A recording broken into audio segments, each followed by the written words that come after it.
Hello students, welcome back to our channel Physics Gallery. Asha Vinu. This is your Asha teacher coming with a new lecture of rotational dynamics. Okay, so very good morning to all of my dear students. And in the last class, we were discussing the moment of inertia. How to take the moment of inertia of a point mass, how to take the moment of inertia of a system of point masses, and finally, how to take the moment of inertia of a continuous mass distribution, where we have studied about the thin rod, then ring, disc, cylinder, and also sphere, the most important ones. Okay, and today we are going to two theorems related to this moment of inertia. Today's class is about the theorems related to moment of inertia. And we have to discuss two important theorems. There are two theorems which will give the moment of inertia of a rigid body. Okay. So, the theorems related to moment of inertia. Theorems related to moment of inertia. This is today's topic. Okay. For a rigid body, in order to find its moment of inertia, we can use two theorems. The first theorem is called as perpendicular axis theorem, and the second theorem is called as the parallel axis theorem. First one is, yes, tell me, perpendicular axis theorem, and the second one is parallaxis theorem. Okay, so we will start with the first theorem called as the perpendicular axis theorem. Okay, so the first theorem is perpendicular axis theorem. So what does this theorem states about? So before stating the theorem, the most important point about the theorem we have to mention is that this theorem is applicable only for a two-dimensional structure. Very important. This theorem is applicable only for a two-dimensional structure. The theorem is applicable only for a two-dimensional structure, lamina. We can say lamina or a plate or a thin sheet, etc. Only for a two-dimensional lamina we can apply this. We cannot apply the theorem for a one-dimensional body like this rod or a sphere or a cylinder. We never use this theorem because this theorem is applicable for only a two-dimensional structure like this thin sheet or my ring, a disc, etc. Okay, rectangular lamina, square lamina, etc. where the structure will be 2D. That is the most important thing. And when we enter into the perpendicular axis theorem, the theorem's name itself is perpendicular axis. That is, we know we have got three perpendicular axes in our geometry. Okay, that is in our Cartesian system. We will use x-axis. This is y-axis and this is z-axis. Okay, and the three axes are also using in this theorem. We are using the three axes itself, x, y, z-axis in the perpendicular axis theorem. So we are considering these three perpendicular axes. The speciality is that when we consider a body, suppose I have taken a rectangular lamina. I have taken a rectangular lamina like this, or I have taken a ring like this. Okay, whatever. When we consider a ring and taking its axis, we can say one of the axis, x-axis, will be like this. The other axis, y-axis, will be like this. And the third axis, z-axis, will be like this. Is it clear? Okay. When we consider the three axes for this body, the first one x-axis, y-axis, and z-axis. Can you notice anything? Taking the ring like this, the plane of the ring like this, x-axis is in the plane of the ring. Y is also in the plane of the ring. But z is perpendicular to the plane of the ring. Isn't it? In this plane, for this ring, when kept like this, x is in the plane of the ring, y is in the plane of the ring, but z is outside, that is perpendicular to the plane of the ring. Suppose I kept the ring like this. Okay, ring like this. Now, z-axis is in the plane of the ring, y-axis is in the plane of the ring, but x is perpendicular to the plane of the ring. Okay, when I kept my ring like this, x is in the plane of the ring, z is in the plane of the ring, but y is in perpendicular to the plane of the ring. Okay, So this is the basic thing, very important. When we take a two-dimensional structure and when we consider the three perpendicular axes x, y, z, surely two of the perpendicular axes will be in the plane of the ring and the third one will be perpendicular to the plane of the two-dimensional structure. Once more, when we consider a two-dimensional structure like this, like a ring, one axis x is in the plane of the ring, the other y is also plane of the ring, but now z is perpendicular to the plane of the ring. Okay, but here x, z are in the plane of the ring, y is perpendicular to the plane of the ring. In this case, z and y are in the plane of the ring, but x is in the perpendicular axis. Okay, can you understood what we are talking about? Yes, when we consider two-dimensional structure, two of the perpendicular axes will be in the plane of the ring and the third perpendicular axis will be perpendicular to the plane of the ring or a two-dimensional structure. Okay, and this is the basic concept behind the perpendicular axis theorem, because the theorem states that what does this theorem states that? The theorem states that to find the moment of inertia of a two-dimensional structure, which is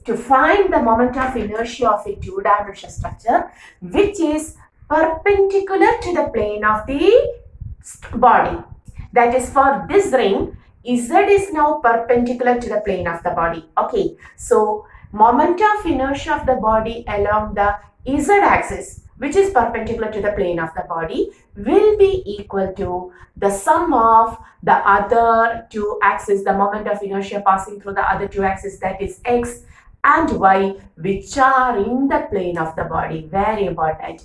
Here x and y are in the plane of the body. So moment of inertia along x-axis ix, moment of inertia along the y-axis iy, and moment of inertia along the z-axis, which is perpendicular to the plane of the body iz.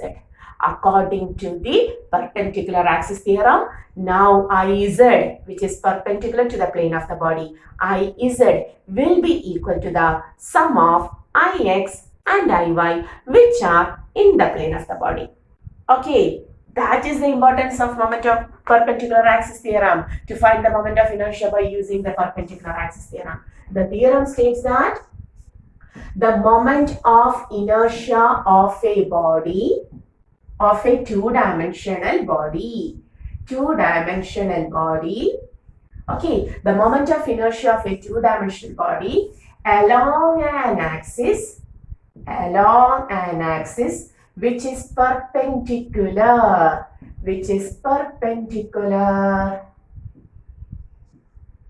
to the plane of the body,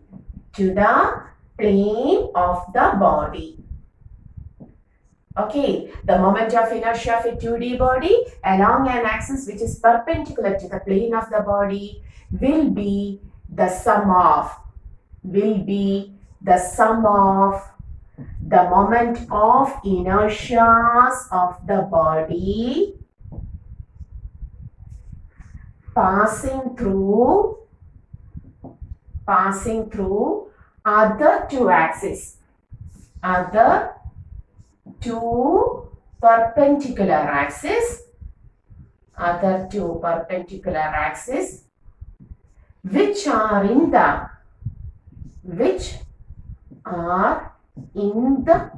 plane of the body. Very important. So for a two-dimensional body,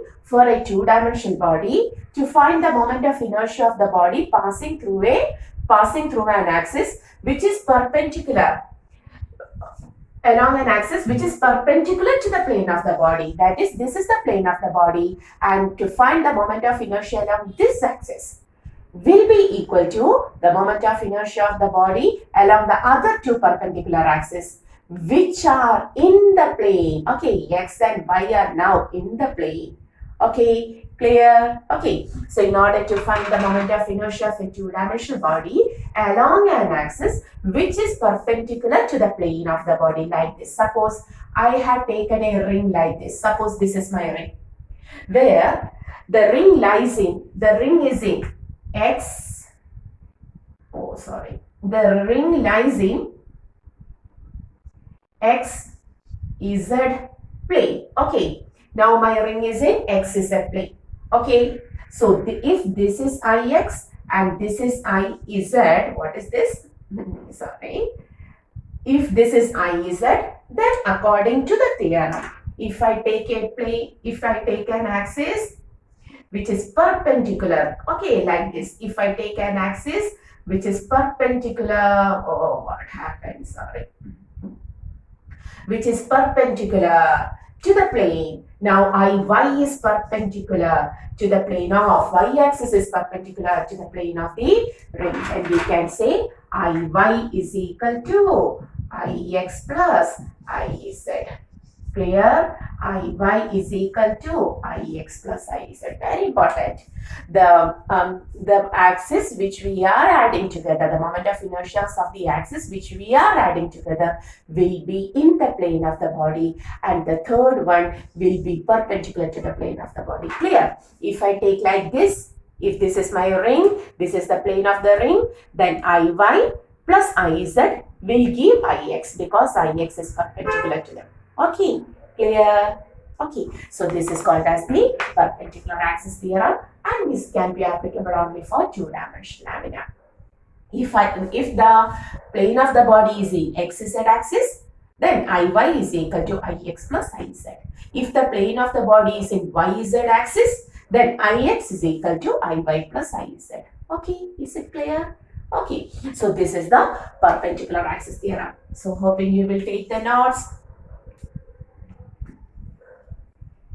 Okay, no problem in my camera. So, if we understood what is this perpendicular axis theorem and how we use it, then we will go to some of the examples based on this perpendicular axis theorem. Okay, so before that, you must know what is the moment of inertia for some of the rigid bodies which we had derived in the last class. In the last video, we have derived the moment of inertia of a thin rod.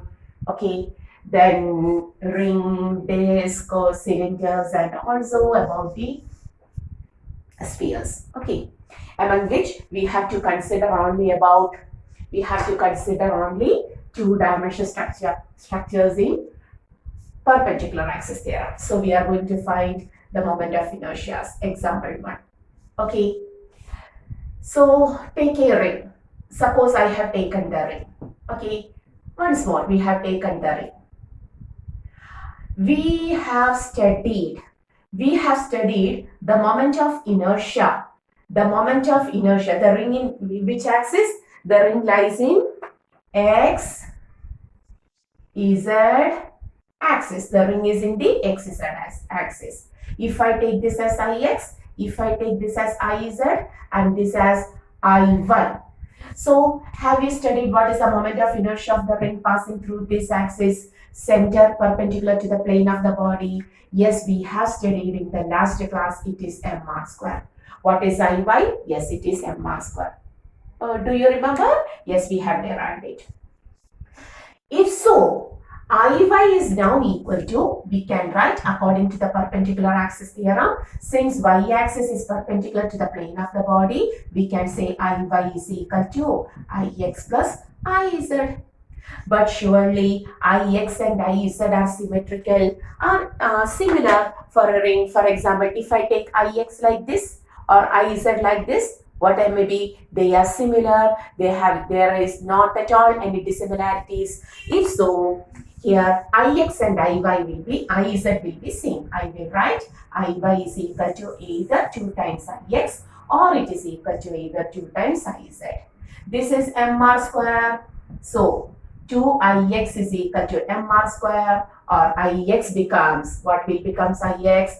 From here we can write Ix is equal to mr square by 2. Okay, this is mr square by 2. Also, similarly, mr square is also equal to 2Iz, so here also it becomes mr square by 2. Clear? So for a ring, what is the moment of inertia passing through this diameter? If I take the ring like this, Ix is one of the diameter.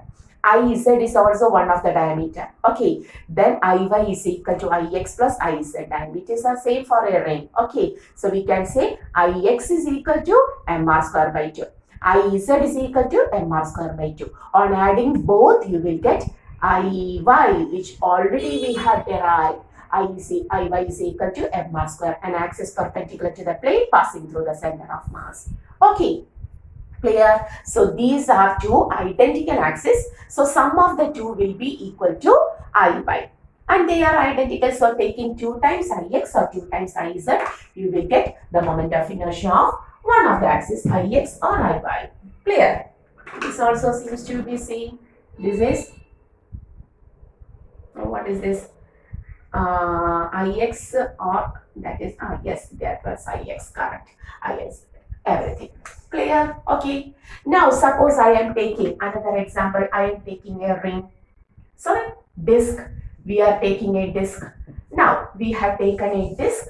The disk also lies in the plane of the disk is in XZ plane. You can see like this. This is x-axis. This is z-axis. Okay. Ix, Iz. And in the last class, we have derived the moment of inertia of the disk also passing through its center of mass perpendicular to the plane. This axis Iy. Okay, here also Iy, since it is perpendicular to the plane, it is equal to the sum of Ix and Iz, which are along the plane of the disk. What was the moment of inertia here? mr square by 2. Do you remember? mr square by 2. So mr square by 2 is equal to Ix and Iz are again symmetrical. Both are the diameters of the disk. If I consider this as disk, this is also diameter. Ix is also a diameter. Iz is also a diameter. Both of them are identical. Therefore, we can write either equal to 2Ix or equal to 2Iz. So Ix equal to 2 will come here, mr square by 4, or Iz is equal to mr square by 4. Both of them will be mr square by 4. Otherwise, we can write mr square by 4 plus mr square by 4 will be mr square by 2. Clear? Okay, very simple theorem. Another example, have you written this much? Then we have studied a rectangular lamina of length L and breadth B. Do you remember? Rectangular lamina of length L and breadth B. So taking the third one, a rectangular lamina. Rectangular lamina. That is, there was a rectangular lamina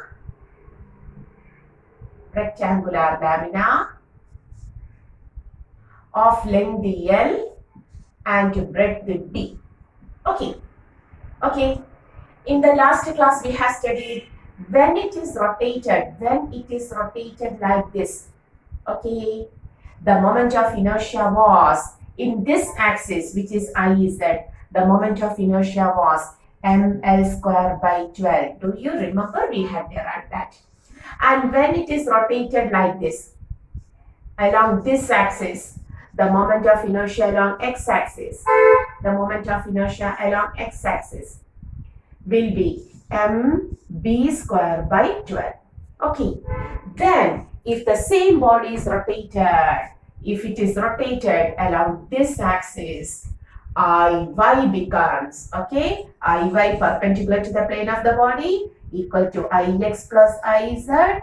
Ix is mb square by 12 plus ml square by 12, which becomes m into l square plus b square by 12. Is it clear? Iy now becomes, so when a rectangular lamina is rotated like this, along this axis like this, what happens to the moment of inertia through the center of mass of the rectangular lamina perpendicular to its plane? It becomes m into l square plus b square by 12. Clear? Because Ix is equal to mb square. We are cutting through the b breadth, mb square by 12. Yeah, last class we will study that. What is this? 12.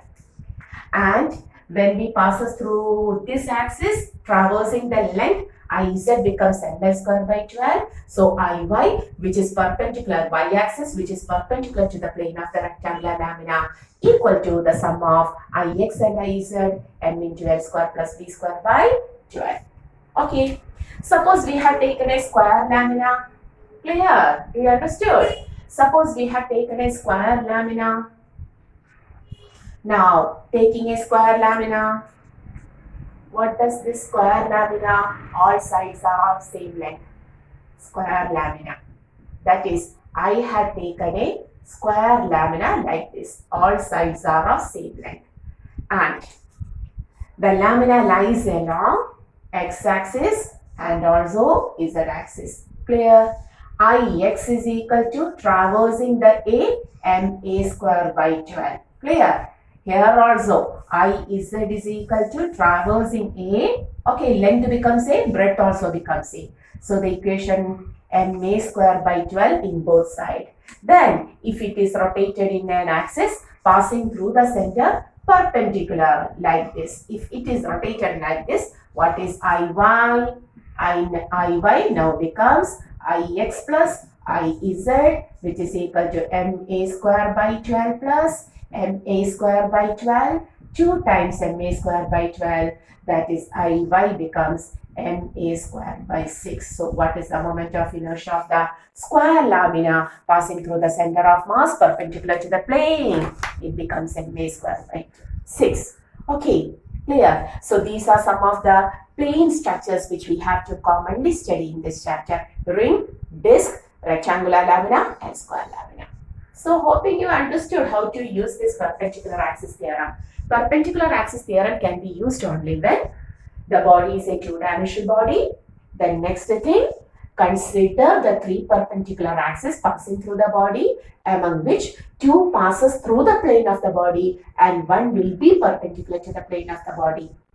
Then the theorem states that the moment of inertia of the body passing through the axis which is perpendicular to the plane of the body will be the sum of the moment of inertia passing through the other two perpendicular axes which are along, is it clear? Which are along the plane of the body. Okay, clear?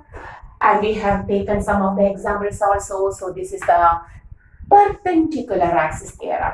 But there is a drawback. What is that drawback? The drawback is that this theorem is applicable only for a two-dimensional structure. But we have got one-dimensional structures like thin rod. We have got three-dimensional structures like a sphere, cylinder, etc. So we have to use another theorem which will be applicable for any type of structure, for any rigid body. And for that, we use the second theorem called as the parallel axis theorem. Okay, so perpendicular axis theorem has its own limitation, that is, it can be applicable only for a two-dimensional structure. Therefore, it is useful in many cases, in many of the cases, that is, if the body is two-dimensional body, then we will use it directly. But there are also one-dimensional and three-dimensional bodies also. So in order to find the moment of inertia for any rigid body, we use the second theorem, which is much more important, called as the Parallaxis theorem. Okay, so we are moving to the next theorem.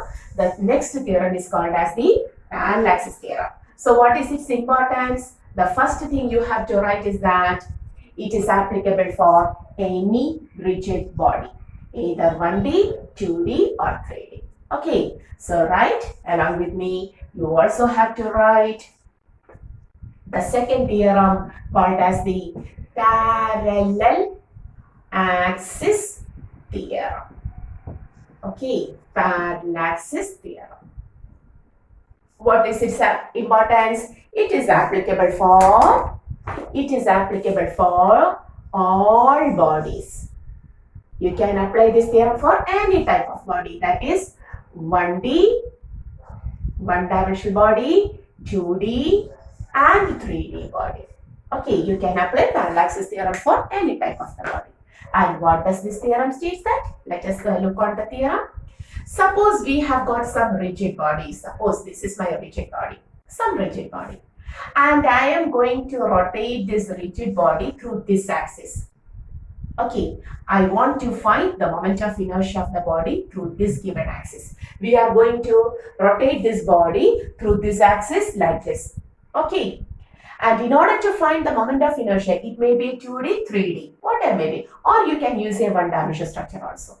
So for this body, to find the moment of inertia of the body passing through this axis, at first we have to consider the center of, very important, at first we have to consider the center of mass of the body. Suppose this is the center of mass of the body. After taking the center of mass, you have to take an axis which passes through the center of mass of the body, which will be parallel to the given axis. Oh, what is the first? The theorem can be applicable for any structure. Okay, so can be used anywhere. Therefore, a little bit difficulty, or there are some more things in order to explain the Parallaxis theorem. Okay, so what is about the Parallaxis theorem can be applicable for any structure. How to consider the Parallaxis theorem in order to find the moment of inertia of a given body through a given axis. At first, you have to find out the center of mass of the body. Okay, the first step. The second step, take an axis passing through this center of mass which is parallel to the given axis, always parallel to the given axis. The theorem name itself is Parallaxis theorem. So consider an axis passing through the center of mass parallel to the given axis. Okay. And meanwhile, we will get the distance between the two axes. Given axis and the axis passing through the center of mass is A. Okay, A is the perpendicular distance between the two axes. Take A as the perpendicular distance between two axes. Don't forget that. So what we have taken, given axis, to find the moment of inertia through the given axis, we have taken the center of mass, then an axis passing through the center of mass, which is parallel to the given axis, and if ICOM is the moment of inertia of the body passing through this axis, passing through the center of mass, and A is the distance between, perpendicular distance between the two axes, then Parallaxis theorem states that the moment of inertia of the body through the given axis is equal to the sum of the moment of inertia of the body passing through its center of mass parallel to the given axis and the product of square of the distance and mass of the body. Hey, what is that? Parallaxis theorem states that the moment of inertia of a rigid body through a given axis is equal to the sum of the moment of inertia of the same body passing through its center of mass parallel to the given axis and the product of square of the distance and mass of the body. I will write here. The theorem states that. So after writing the statement, we will go to the equation. So the theorem states that. The theorem states that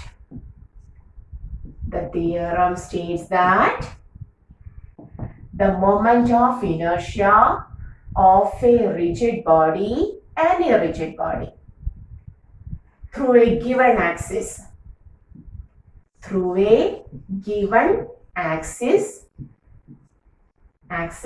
will be equal to the sum of moment of inertia of the body passing through its center of mass parallel to sum of moment of inertia of the body passing through its center of mass parallel to given axis and the product of square of the distance, square of the perpendicular distance between the two axes, and the mass of the body, What about my handwriting? Very bad, miss. The theorem states that the moment of inertia of a given body through a given axis is equal to the sum of the moment of inertia of the body passing through an axis which passes through the center of mass parallel to the given axis, and also the product of mass and square of the distance between the two bodies. Okay, now I will write I through the given axis is equal to ICOM plus MA square. Is it clear? This is the Parallaxis theorem, can be applicable to anybody. Okay, write this. Okay, do you understood what is Parallaxis theorem?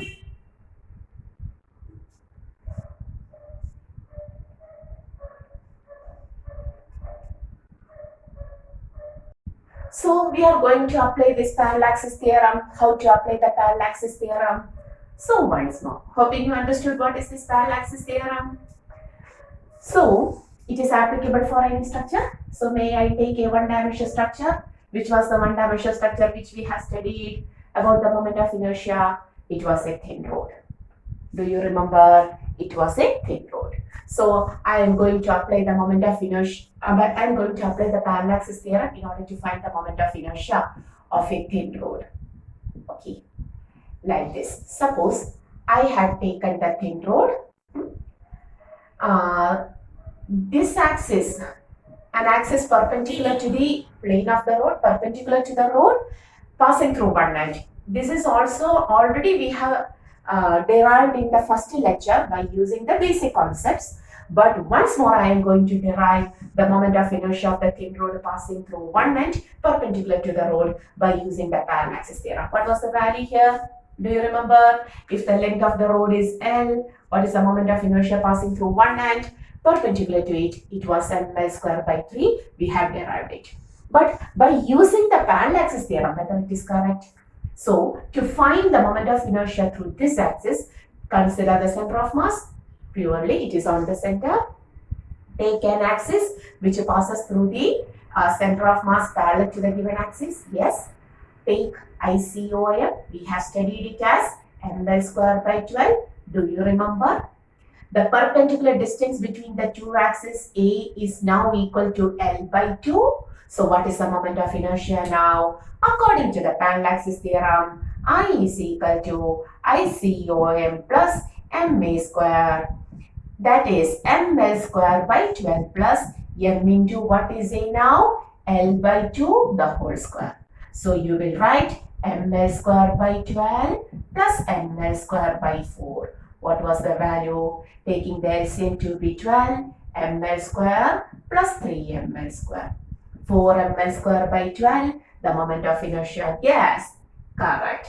Ml square by 3 is the answer, which we have already derived in the previous lecture. Okay, so by using the Parallaxis theorem also, we have proved the moment of inertia of the thin rod passing through one end perpendicular to the rod is ml square by 3. Okay, clear? Is it clear?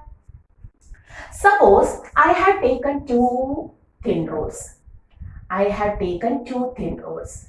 Okay, and the two thin rods are arranged like this. Suppose I arrange the two thin rods like this. And I have taken an axis. Okay, this is my axis which passes into. That is, I am taking the axis of rotation to be Z axis. This is X, this is Y. So I am taking the axis in the Z axis like this. Okay, I am rotating like this. Do you understood? I have taken a thin rod like this, and this is my axis. I am going to rotate it like this. Okay, Z axis. I am going to rotate it like this. So what is the moment of inertia? So this is my axis. One of the rod, one end. For this rod, first rod, it is also one end perpendicular. The moment of inertia, I1 is equal to ml square by 3. Okay, so here also it is equal to ml square by 3. I2 is equal to ml square by 3. Okay, but I1 is Ix and I2 is I. Why? Then whether this is Parallaxis theorem or we have already derived ml square by 3 by using the Parallaxis theorem. And now, in order to find the moment of inertia passing through the perpendicular axis, yes, you will take I is to be Ix plus Iy. Then ml square by 3 plus ml square by 3. It becomes 2 times ml square by 3. Okay, so what is the moment of inertia here? 2 by 3 ml square. Is it clear? Ml square by 3 by using the Parallaxis theorem. Again, one line perpendicular to the second rod, ml square by 3 by using the Parallaxis theorem. Now, in order to find the moment of inertia through the z-axis, you have to add ml square by 3 and ml square by 3. So, what is the moment of inertia? It will be 2 by 3 ml square. Okay, clear?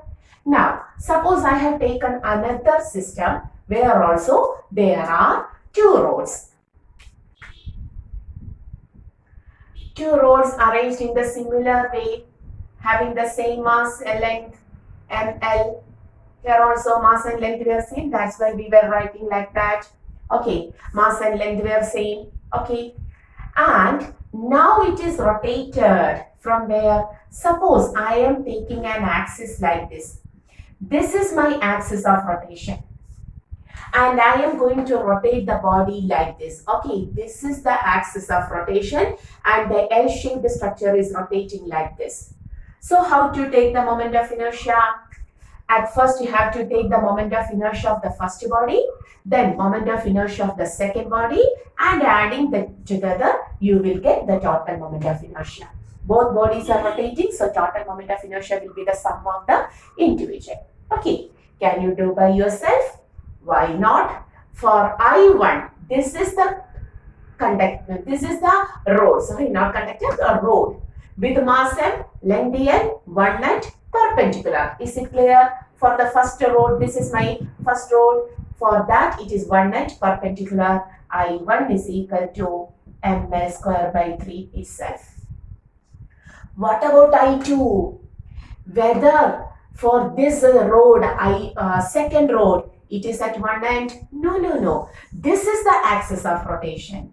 This is the axis of rotation. So how to take? So for finding I2, you have to take ICOM plus MA square. That is, we have to consider the Parallaxis theorem in order to find the moment of inertia for the second rod, which is in the x-axis. Okay, how to take ICOM? That is, this is ICOM. ICOM is ml square by 12. Already we have studied, if it is rotated, this road is rotated like this, ml square by 12 plus em into, what is the distance between the two roads? What is the distance between the two roads? The perpendicular, that is, one of the axis is like this, the other axis passing through the center of mass is like this. So this is the distance between the two roads. A, this is A. So how to find A? This length is L. This is L by 2. So how to take A? A is equal to root of L square plus L by 2 the whole square. A is equal to L square plus L square by 4 root. That is 1 plus 4, 5 by 4 L square root is A. Therefore, A square is equal to 5 by 4 L square. Isn't it? Substituting, you will get M 5 by 4 L square. Okay. So, I2 is equal to this much. I1 is equal to this much. So, what is the total moment of inertia? If you take this 12, then ml square plus 4 3s are 12, 3 5s are 15 L square, isn't it? Yes, 12 taking LCM, 4 3s are 12, 3 5s are 15. That is 16 ml square. There is m, here there is by 12. Okay, 16, 12 on cancelling, 8, 6. Oh, you can cancel it with the 4. Oh, sorry, 4 4s are 16, 4 3s are 12. So here it is 4 by 3 ml square on taking, and here it is ml square. So total m is equal to, total I is equal to I1 plus I2, 4 by 3 m I1 was ml square by 3 and I2 is equal to 4 by 3 ml square. So what is the answer? 3, 4 plus 1, 5 ml square. So the answer becomes 5 ml square by 3. Is it clear? Do you understood how to take the moment of inertia by using the Parallaxis theorem and combining them? Okay. So by taking a thin rod, two thin rods, we have considered the Parallaxis theorem. So in all these cases, both parallaxis and perpendicular, if the structure becomes a 2D structure, then there will be the application of perpendicular axis theorem also. Okay, clear? Now, hoping you have written. Sorry, I have written. So, taking the ring, another example. To find the moment of inertia by using the Parallaxis theorem, may I take a ring? The fourth example, a ring. For a uniform ring, an axis passing through one end,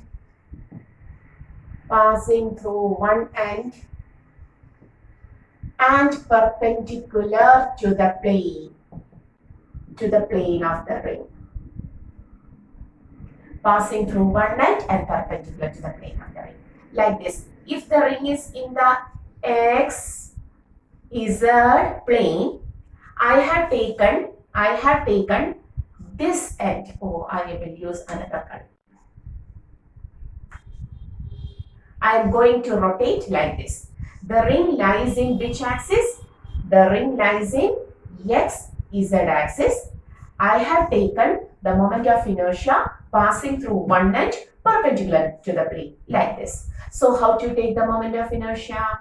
How to take, this is axis which is passing through the center of mass. Here I want I. This distance is the radius of the ring. So how to take the moment of inertia by using the Parallaxis theorem? I is equal to ICOM plus ma square, isn't it? What is the moment of inertia through this axis? Do you remember?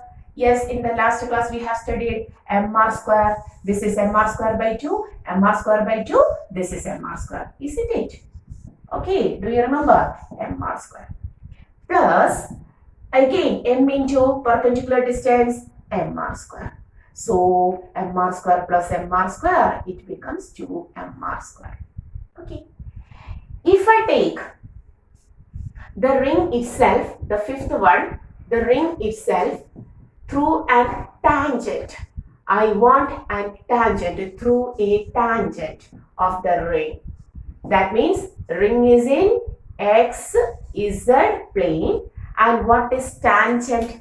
What do you, suppose I have taken a tangent like this and I am going to rotate the ring like this axis through this axis. So what is the moment of inertia? Now you have to consider an axis which is parallel to the plane of the ring like this. Okay, this is the parallaxis. This is the plane parallel to the axis, and this distance is again a, which is equal to r itself. So what is the moment of inertia passing through this axis? Iz, it was ICOM, now becomes mr square by 2. Yes, by using the perpendicular axis theorem, just we have derived it. If this is mr square by 2 and the two perpendicular and the distance between the two perpendicular axes is r, then we can write I is equal to ICOM plus mr square by 2. ma square, sorry. So ICOM is mr square by 2 plus mr square. So what will be the answer? 1 by 2 plus 1 means 3 by 2 mr square. Clear? So how to take the moment of inertia of a thin ring through one of its tangent. Okay, clear?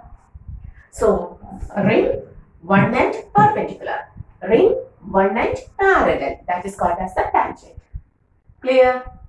Why? Whether this axis don't seem to be parallel. Okay, clear. Now, the same question for a disk.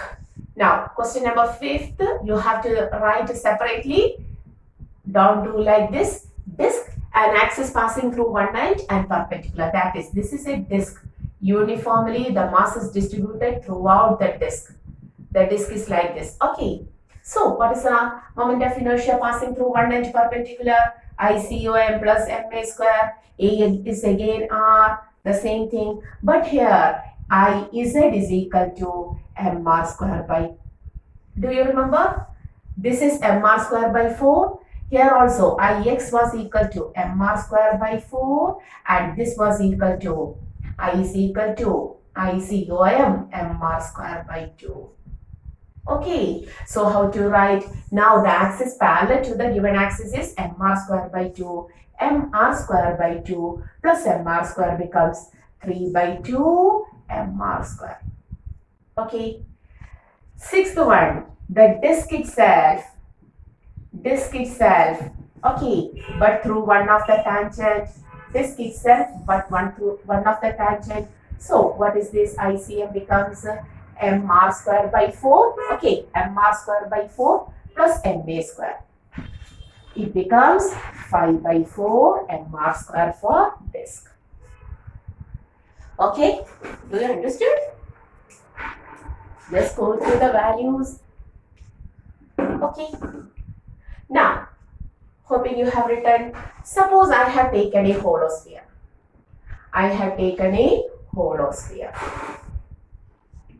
Seventh one. Holosphere.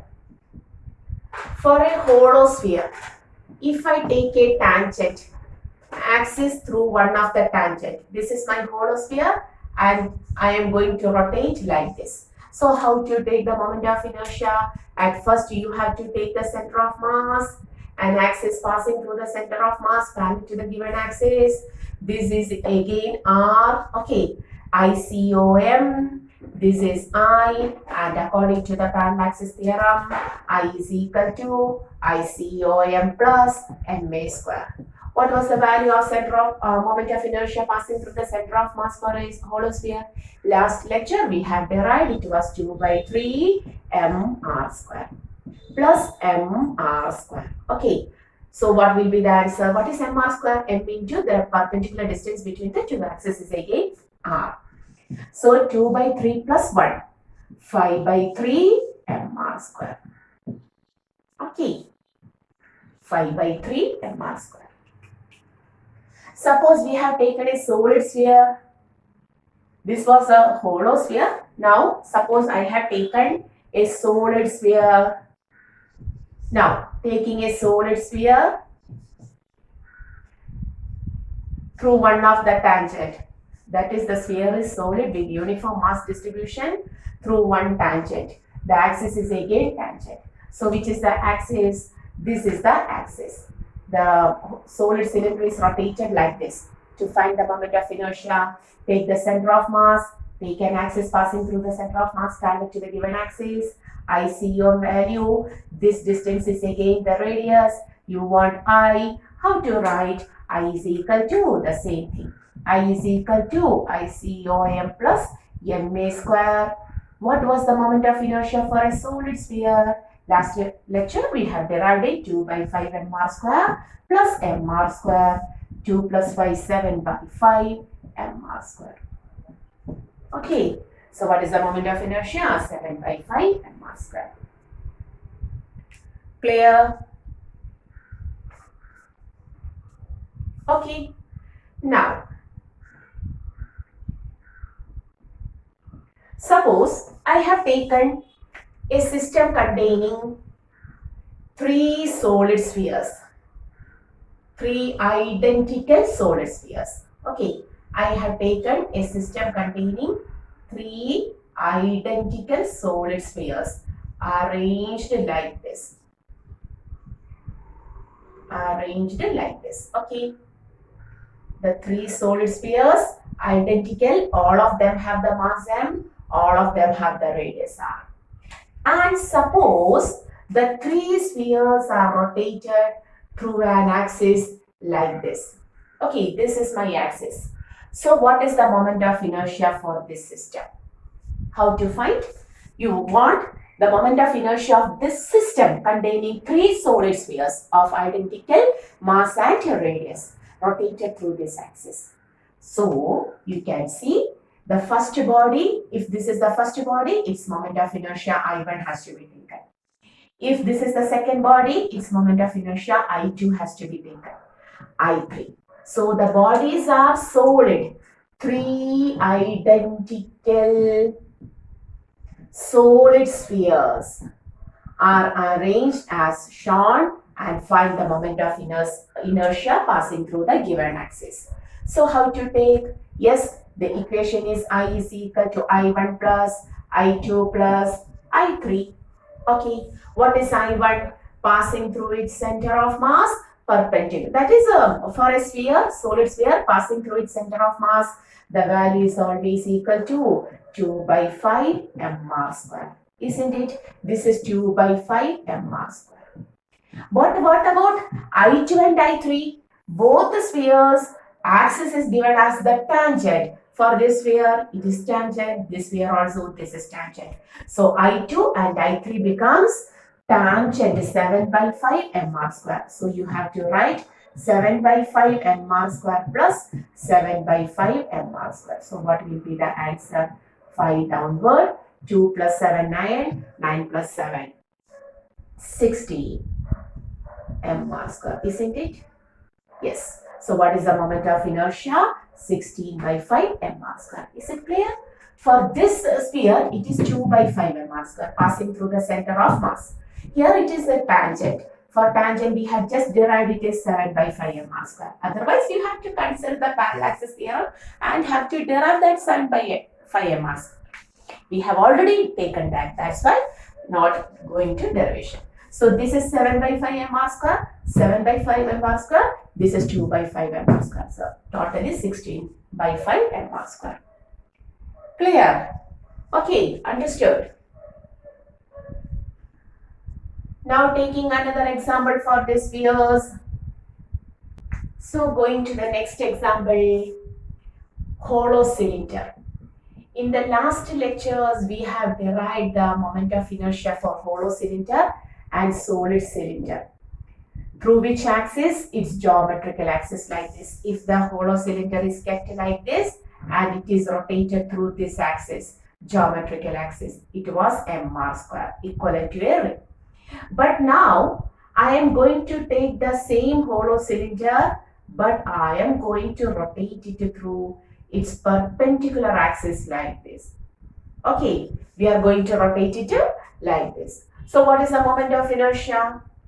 Now also these are made up of a large number of rings like this. And each axis is passing through the diameter of the ring. So what is the moment of inertia for a ring passing through its diameter? Today we have taken it as m/r square by 2. The next thing is that it is equivalent to a rod which is passing, which is rotated like this, passing through its center of mass perpendicular to the rod. Then it was ml square by 12. Considering the hollow cylinder to be a rod, the moment of inertia becomes ml square by 12. Considering the ring, in each of the ring in the hollow cylinder, it is an axis is passing through its diameter. So we can say m/r square by 2. So what is the moment of inertia? Total moment of inertia, m/r square by 2 plus ml square if it is rotated like this. So for a solid cylinder, in the last class we have taken a solid cylinder and we have discussed solid cylinder is formed by a large number of identical discs kept like this. If it is rotated through this axis, it was equivalent to the disc m/r square by 2. But if the same solid cylinder, that is a large number of discs arranged like this, is rotated through an axis passing through its center of mass perpendicular to the cylinder. If it is rotated like this, you can see each disc is rotating through its diameter. So for a disc through the diameter, m/r square by 4. Then also the length L is also rotating, thin rod perpendicular, ml square by 12. Okay, so what is the moment of inertia of the solid cylinder if it is rotated like this? mr square by 4 plus ml square by 12. If the whole of cylinder is rotated like this, mr square by 2 plus ml square by 12. Okay. So we have taken a lot of rigid bodies where we have taken both the perpendicular axis theorem, but ensure that it is a two-dimensional body, and Parallaxis theorem for any type of body. So hope in today's lecture you understood what about the concept of perpendicular axis theorem and Parallaxis theorem. Okay, till the next class, tata, bye bye. And once more, this is our channel Physics Gallery, Asha Vinu, your Ashi teacher.